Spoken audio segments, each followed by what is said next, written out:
They're pretty much everywhere, in our homes, in the environment, even inside our bodies. They're called Pfas, and these incredibly useful chemicals have a really dark side that has sparked a massive environmental and health crisis. Okay, let's dive into this and unpack the hidden story of these so-called forever chemicals. It's a weird collection of things, right? A rain jacket, a pizza box, toilet paper. But believe it or not, there's a common thread. A chemical invention that's made our lives way more convenient. But it's come at this huge and, for a long time, totally hidden cost. Yep, all of them can contain a special class of chemicals designed to do one thing really well: resist oil, water, and dirt. And if you look at this diagram, you can kind of see how it works. These chemicals start out in these everyday things, but man, their journey does not stop there. Their amazing utility is, tragically, the very source of this massive problem. So what exactly are these chemicals?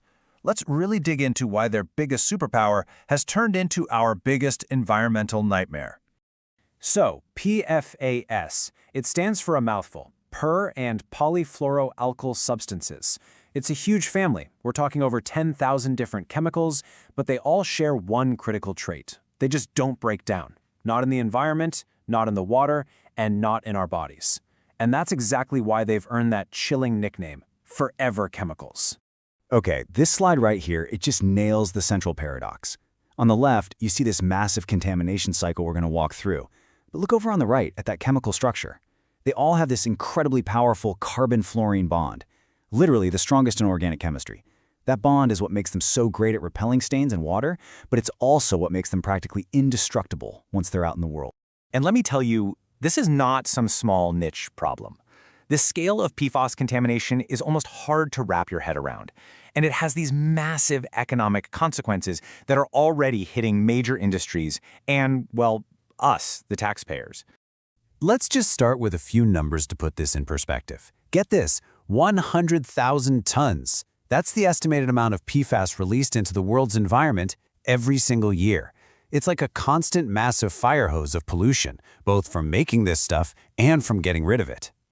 Okay, next up, $4 billion a year. That's how much value is lost in the US just from paper and cardboard that gets thrown in a landfill. So why is that? Well, it turns out that PFAS contamination makes these materials impossible to recycle, which completely torpedoes the whole idea of a circular economy for paper products. So, what's it going to cost to clean all this up? Globally, the estimate to fix the damage is already over $62 billion. And honestly, that number is probably on the low side, only covering a tiny fraction of the total environmental mess. But wait, it gets even crazier.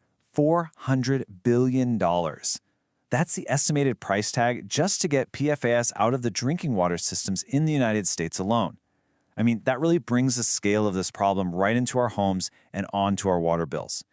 So how in the world do these chemicals go from, say, a factory all the way into our drinking water? Let's trace the journey of PFAS to see exactly how they've spread so far and wide. All right, so if you follow along with this diagram, you'll see the whole journey. And it all starts with stuff we use literally every day. Over on the left, you can see things like food packaging, clothes, hygiene products, all often treated with PFAS to make them work better. Okay, so from those products, let's follow the trail to the next stage: industrial emissions. The diagram shows how factories, especially paper mills and textile plants, just discharge wastewater full of PFAS right into our rivers. And the craziest part? The source material points out this is often done with zero required monitoring. But the journey doesn't stop when we're done with them. Nope. As the diagram shows, once we throw these products out, they end up in landfills. And because they're forever chemicals, they don't break down. They just sit there and leach out, seeping into the soil and contaminating the groundwater deep below. And this is where it all comes home to roost, the final and most critical step. That contaminated groundwater, as you can see at the bottom of the diagram, eventually becomes our drinking water. It gets soaked up by crops, it builds up in fish and wildlife, and at the end of the day, it leads to widespread human exposure, from our food, our water, and even the air we breathe. So here's the bottom line, the really shocking part. This contamination is now basically universal. Study after study has found PFAS in the blood of nearly every single person tested in the United States. That means pretty much all of us are walking around with these forever chemicals inside our bodies right now. And look, this exposure isn't just some abstract thing. It's not harmless. The health risks are very real and very serious. The International Agency for Research on Cancer just classified a common PFA as a known human carcinogen. And beyond that, studies have linked exposure to a whole host of problems. Things like messing with your hormones, raising your cholesterol, and even reducing how well vaccines work in children. So you'd think with a problem this big, there'd be a clear, unified game plan, right? Well, when it comes to regulating PFAS in the United States, it's actually a fragmented story of two totally different strategies. What we're actually seeing is two totally different approaches playing out at the same time.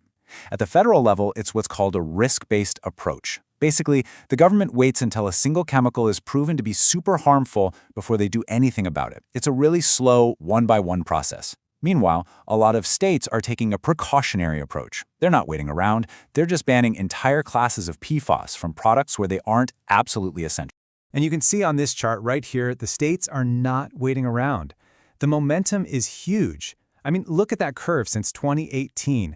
The number of states passing laws to get PFAS out of food packaging, clothes, cosmetics, it's just exploded. Some states, like Maine and Minnesota, are even phasing them out of all non-essential products entirely. So all of this really brings up a huge question. What does a future without these forever chemicals even look like? Let's take a look at some of the ideas and market forces that are actually paving the way for a change. One of the big ideas that's really driving this change is something called the essential use concept. And the idea is actually pretty simple. If a chemical like PFAS isn't absolutely critical for health, safety, or the basic functioning of society, like making a pizza box grease-proof, then we should probably just stop using it. This lets us prioritize getting rid of the biggest and most unnecessary sources of pollution first. And it's not just about doing the right thing, there's also some powerful money talk here. This chart shows that products that are marketed as being sustainable have 5% higher sales growth than their normal counterparts. Consumers are voting with their wallets, and they're rewarding the companies that are ditching toxic chemicals for safer alternatives. Which brings us to our final lingering question. We have the science that shows the harm, we have new models for how to regulate these things, and we have safer alternatives for a lot of these uses. So who's on the hook for cleaning up this forever problem and making sure it never, ever happens again?